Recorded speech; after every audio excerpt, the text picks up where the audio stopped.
सेमानकर double engine कहते किंतु सिमुलिया रे ट्रिपल इंजिन सरकार चली कहुच्छी बापा और दुई पुअर सरकार चली कनईबिंदाटारे सिमुलिया ब्लॉक तरफ एक विजु जनता दल जनसंपर्क पदयात्रा जहाँ आमर दलर सभापति माननीय पूर्वतन मुख्यमंत्री श्रीयुक्त नवीन पट्टनायक तांकर निर्देश अनुसार नवेम्बर 9 तारीख जाए हम तेणु एक बाइक रैली आसला पाखापाखि 1000 बाइक मारकोणा ठारू कनईबिंदा जाए एवं पदयात्रा आसी आज समस्ते जे बीजेडी सरकार रे एक स्थिर शासन थिला एक आईन व्यवस्था थिला सुशासन थिला जहाँ बीजेपी सरकार रे नाही एवं सिमुलिया खैरा रे ये आउट ऑफ कंट्रोल दीर्घ 16 मास भितर ये सेमानकर डबल इंजिन कहते किंतु सिमुलिया रे ट्रिपल इंजिन सरकार चली कहुच्छी बापा और दुई पुअर सरकार चली जितेबले जनसाधारण अतिष्ठ होती स्वतःप्रवृत्त भाव आज हजार हजार संख्यार योगदान करी ये दुर्नीति विरुद्ध रे रणहुंकार देइचंती ता आगामी दिन रे एक महासंग्राम रूप नब एवं क्षमताच्युत करा जीवो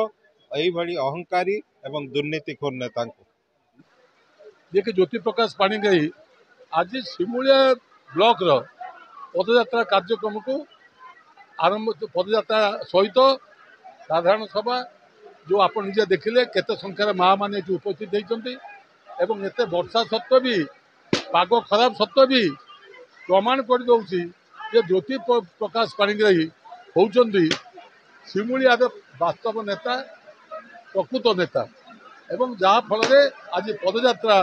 खाली सफल होता नुहे ये गोटे मत चैलेंज बीजेपी होती जे पाग खराब से भावुले जे ये लोक हे ना सभा हो पार ना किंतु जेभली भाव में सभा आज कनईबिंदार है मु भावुची बहु कम जगह एभली सभा हो आजिकार पदयात्रा उद्देश्य आपण मैंने समस्त जानती जे लोक संपर्क को बढ़ेवा एवं नवीन सरकार जो सब अचिवमेंट सहित वर्तमान सरकार जो कार्यक्रम जनविरोधी कार्यक्रम को लोकों पाखर उपस्थापना करवा नवीन बाबू को सरकार 24 वर्ष भितर जहाँ जो अपवाद नाला सी अपवाद ये माने ये 6 मास वर्ष भितर कर सारे चाकरी देवे कौन चाकरी चोरी होली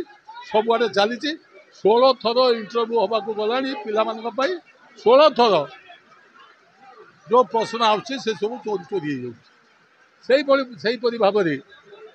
आप देखुवे आईन श्रृंखला परिस्थिति दिन दिन बिगड़ लगी क्या छाड़ करना एवं गोटे आईन श्रृंखला नहीं बोली प्रमाण होते निज दलर कर्मी मरुंच बीजेपी निज कर्मी को सुरक्षा दे पारना से विरोधी दल साधारण लोक सुरक्षा केमी दब भविष्य विजु जनता दल को मजबूत करवा एवं बीजेपी जो सब दुष्कर्म को पदारे पकईवा नारी निर्यातन को पदारे पकईवा आईन श्रृंखला परिस्थिति विपर्यस्त पदारे पकईवा ये हूँ पदयात्रा कार्य आजिका सभा हूँ मुख्य उद्देश्य।